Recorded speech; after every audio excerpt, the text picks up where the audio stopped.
bioinks for the heart and bioinks for the blood vessels. And then we use a 3D printer to print whole hearts with the major blood vessels.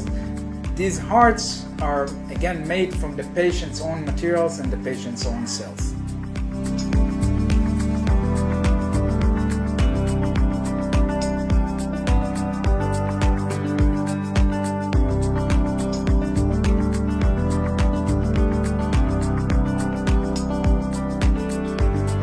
I believe that in 10 years there will be printers in every hospital that will print tissues and organs that will then be transplanted in patients.